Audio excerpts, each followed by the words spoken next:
Bueno, buenos días. Vamos a empezar con el informe del Ministerio de Salud de este día, lunes 3 de agosto. Hasta el día de hoy hemos confirmado 61.776 personas. Pudimos dar 21.885 altas institucionales.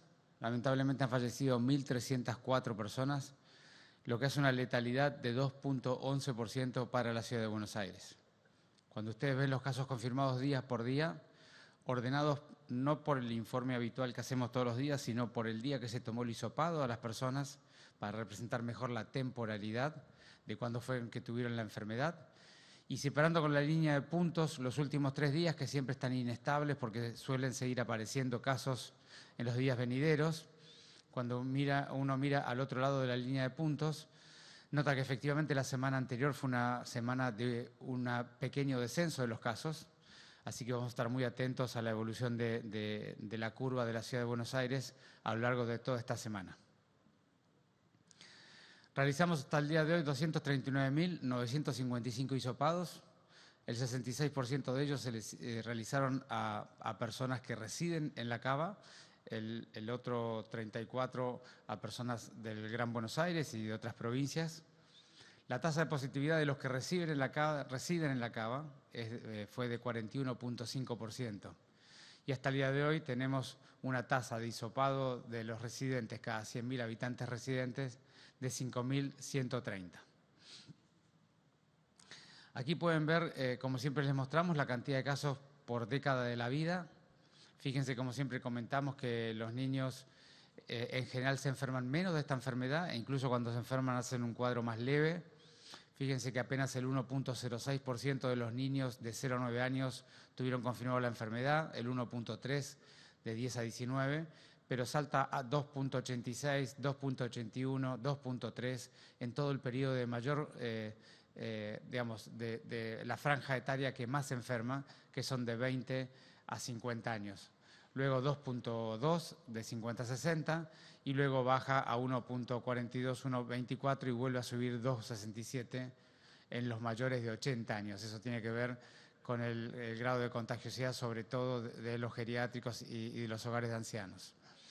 El 85% de los que han fallecido tenían más de 60 años, a pesar de que el 83% de los que se enfermaron tenían menos de 60 años, y la edad promedio de los fallecidos es de 76.3 años.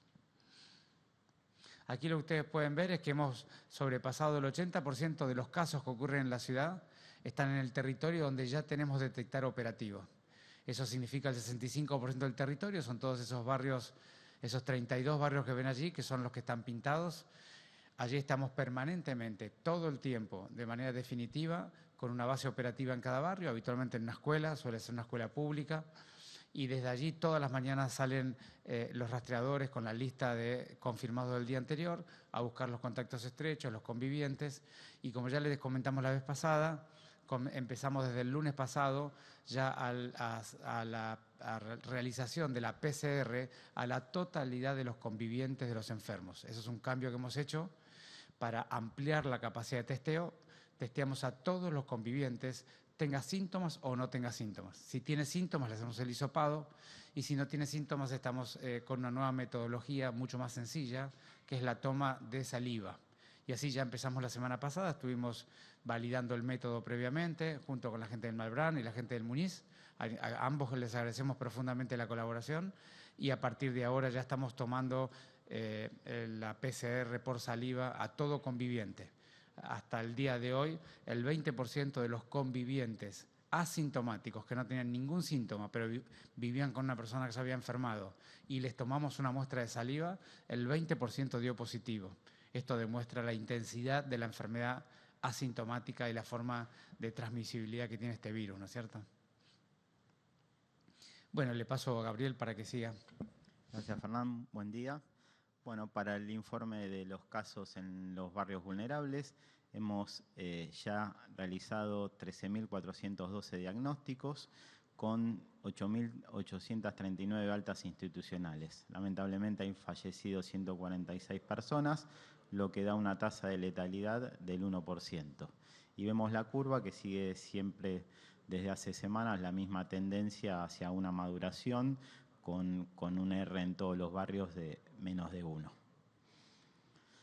En relación a los barrios vulnerables, ya hemos testeado a 31.003 personas con 12.172 diagnósticos de COVID, lo que arroja una tasa de positividad del 39% y seguimos con la presencia de los dispositivos en los 7 barrios populares más importantes.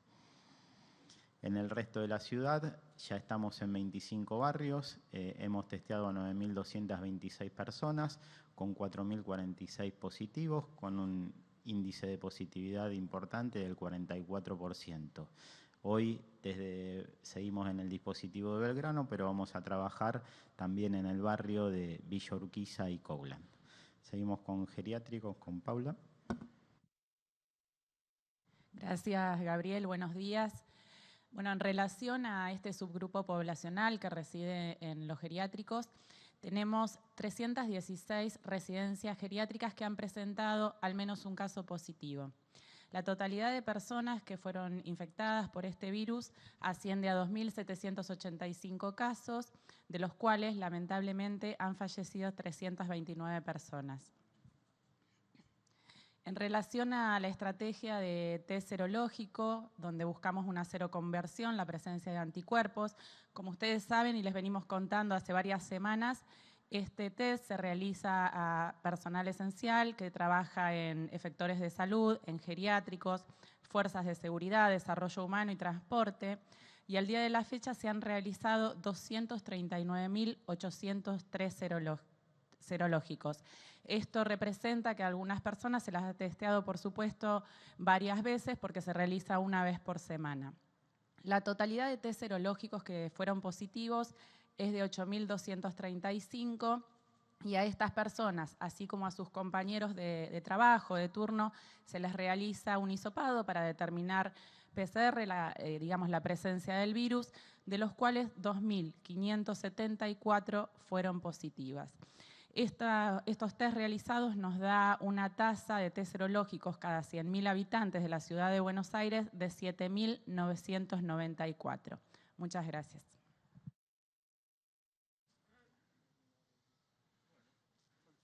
¿Cómo están? Buenos días. Rodrigo Jorge de Radio Mitre. Ministro Quirós, la pregunta hoy está más vinculada a esta imposición, a esta prohibición para las reuniones sociales.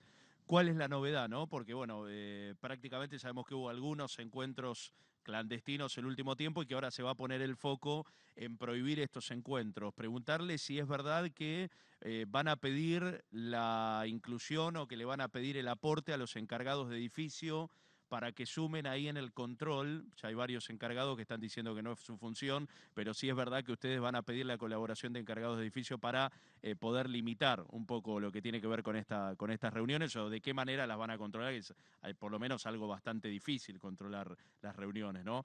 Y la otra pregunta tiene que ver con la reunión que se va a dar mañana entre la AFA y el Gobierno Nacional para ver si vuelven o no los entrenamientos de fútbol. ¿Cuál es el rol que va a tener o la posición del gobierno de la ciudad? Sabemos que en realidad es algo que se debate más a nivel nacional, pero hay muchos clubes acá en el ámbito de la ciudad de Buenos Aires. Si nos puede decir básicamente qué posición tienen respecto a este tema. Gracias. Bueno, del tema de las reuniones sociales, en realidad el presidente lo que hizo es generalizar a todo el territorio nacional la prohibición que ya regía en la ciudad y en el área metropolitana, con lo cual para nosotros no ha cambiado absolutamente nada. No es una medida orientada al AMBA, es una medida orientada sobre todo, entiendo yo, al interior del país. Y nosotros vamos a seguir con la misma estrategia. Es, por supuesto, lo primero de todo es problematizando, poniendo en el debate público este aspecto, porque no es un tema menor. Evidentemente la gente tiene necesidades que les cuesta evitar o les cuesta cumplir con la normativa, y eso hay que entenderlo y digamos, dialogarlo. Y por otro lado necesitamos que todos reflexionemos y charlemos sobre que eso es extremadamente peligroso y que hay alternativas. La alternativa del encuentro social, si bien no es de la misma calidad, no es de la misma forma, pero la alternativa es entre 6 de la tarde y 10 de la mañana salir a caminar con tapabocas y distanciamiento con la gente que quieran dialogar o encontrarse. Entonces nosotros seguimos en la misma insistencia. Necesitamos que las familias, los amigos, los vecinos, los consorcistas también, como preguntabas vos, que todos pongamos en el diálogo local qué podemos hacer para evitar incumplir esta normativa que es tan peligrosa, porque no es una normativa menor. El lugar interior mal ventilado con más de 4 personas es un lugar que es el lugar perfecto para que el virus se transmita de persona a persona. Y necesitamos todos hacer un esfuerzo para evitar eso. Y del otro aspecto, como mismo dijiste, es un tema el tema del fútbol es un tema de la AFA con el Gobierno Nacional, el Ministerio de Salud de la Nación. Nosotros no participamos de ese debate. Yo solamente hice un comentario el otro día que es absolutamente, digamos, desde el punto de vista sanitarista, pero yo no tengo nada que opinar en ese debate, y mi comentario fue el mismo que hicimos cuando discutimos las personas que hacen actividad física nocturna, es que toda persona puede hacer actividad física mientras mantenga el distanciamiento y los deportistas también lo podrían hacer. Acá el aspecto más difícil que el Ministerio de Salud de la Nación tiene que decidir en qué momento libera la práctica del fútbol, porque la práctica significa la pérdida del distanciamiento.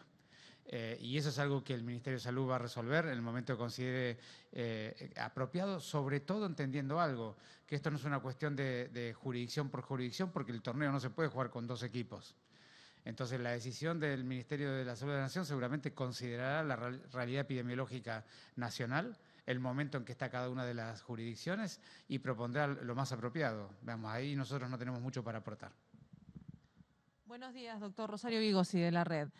Quería preguntarle, ¿cómo impactó el tema del aislamiento en los números habituales de otras enfermedades de la época, que suponemos que están reducidas en función del aislamiento, y en qué medida esto aportó espacio y servicios para el COVID dentro del sistema de salud? Bueno, es una pregunta súper relevante.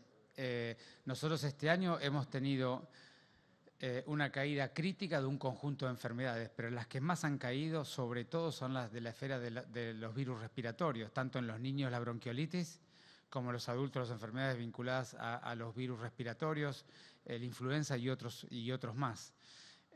Digamos, la ocupación de camas de las terapias intensivas todos los años a esta altura del año es plena, en pediatría y terapia intensiva de adultos. Y ustedes ven los números de la ciudad y de todas las partes de la Argentina y ven la ocupación de las terapias intensivas que están en el 50, en el 55, en el 60 o en el 70%. Es decir, nunca tuvimos las camas o la terapia intensiva tan liberada.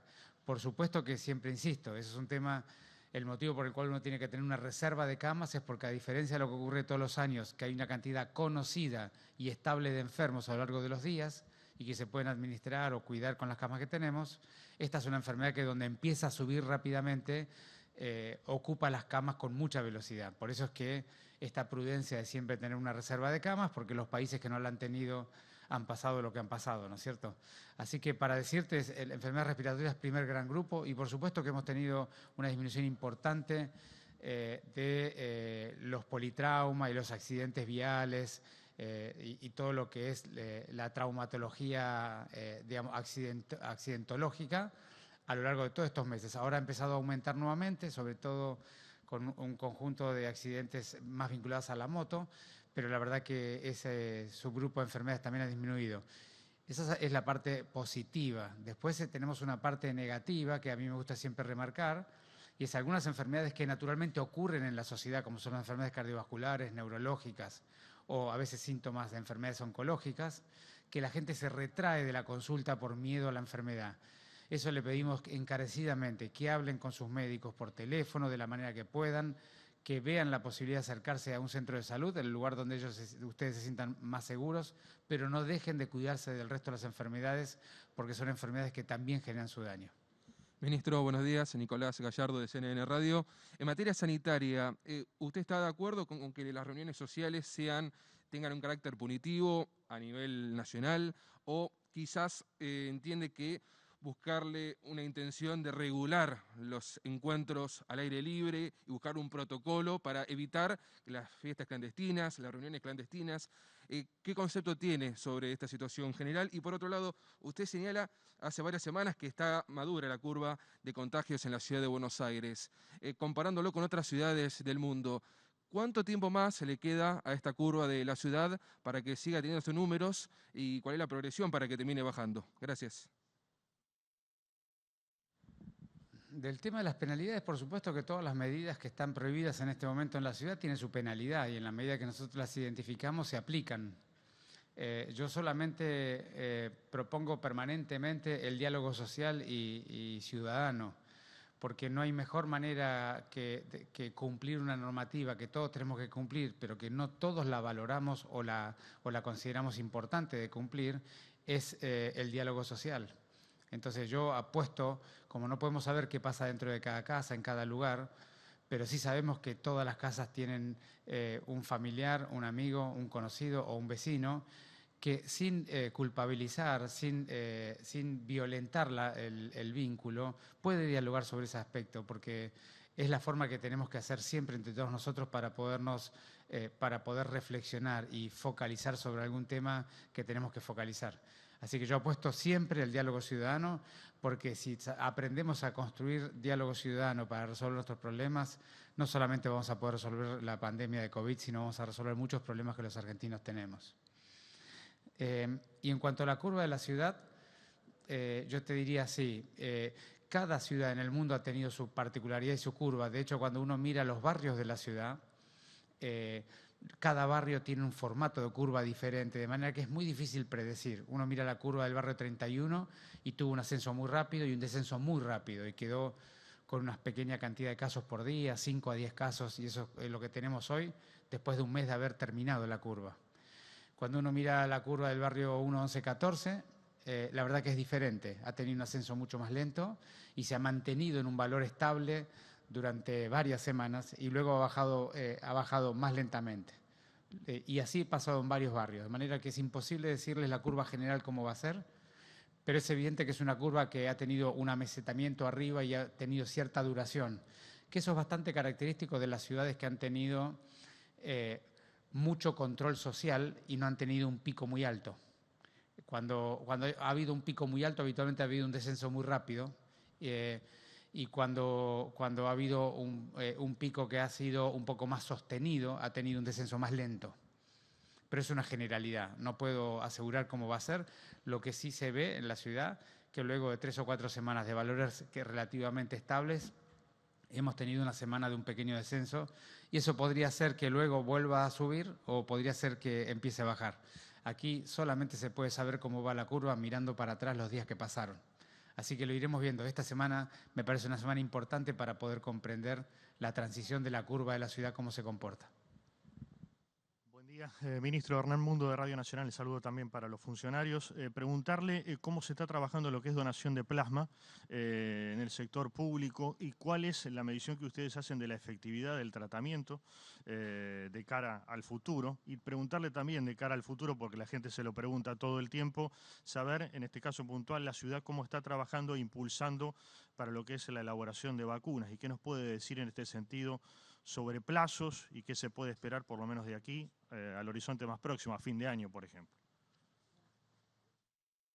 Bueno, del tema plasma, nosotros hemos fortalecido toda la infraestructura de los diferentes servicios de hemoterapia de los hospitales públicos y en la página de la ciudad y del ministerio ustedes pueden ubicar todos los centros de donación de plasma que hay. Nosotros invitamos a todas las personas que hayan tenido la enfermedad y se hayan curado a que se acerquen a unos centros de salud, que se fijen en la página o que llamen directamente al 147 porque necesitamos donantes de plasma. Es muy importante para las personas que están pasando la enfermedad. En cuanto a la eficacia que vos preguntabas, al día de hoy todavía no ha habido ningún trabajo de investigación científicamente de alta calidad o válido que haya tenido un grupo control, es decir, un grupo que se le da plasma y otro grupo que no se le da plasma, y que tengamos los resultados definitivos para estar seguros cuál es el beneficio incremental que tiene el grupo que recibe el plasma en relación al grupo que no recibió el plasma, si eran los dos grupos exactamente iguales al inicio. Ese beneficio incremental no se conoce, por lo cual nosotros no podemos hablar de la eficacia del plasma. Sí está plagado la literatura, y en la Argentina hay experiencia al respecto, de reportes de pacientes que han recibido el plasma y han mejorado. Pero eso no alcanza para hablar sobre eficacia.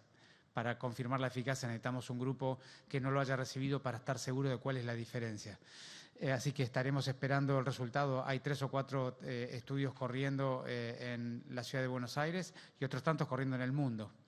Lo único que sí sabemos ya hasta el día de hoy es que si el plasma se da muy tardíamente, el beneficio es nulo. Hay un solo trabajo publicado de una experiencia norteamericana que demuestra que cuando se dio tardíamente, muy tardíamente, con la persona ya en respiración mecánica, con muchas fallas de órganos, el plasma no generó ningún beneficio, lo cual es razonable porque el plasma tiene los anticuerpos y cuando la persona ya está muy grave, ya no es un tema de la enfermedad del virus, sino la respuesta inmune del paciente. Entonces se sabe que el plasma hay que darlo un poquito antes que esté muy grave el paciente, pero al día de hoy todavía no podemos confirmar esa eficacia. Y en cuanto a las vacunas, este ministerio va a colaborar con toda iniciativa de evaluación de fase 3 de vacunas que vengan para nuestro país y que el Ministerio de Salud de la Nación haga los acuerdos correspondientes. De hecho, ya para la que está corriendo ya hemos puesto a disposición una lista de más de 700 voluntarios para que participen en la iniciativa del doctor Fernando Pollack. Así que vamos a seguir insistiendo y acompañando a toda iniciativa al respecto. Muchas gracias.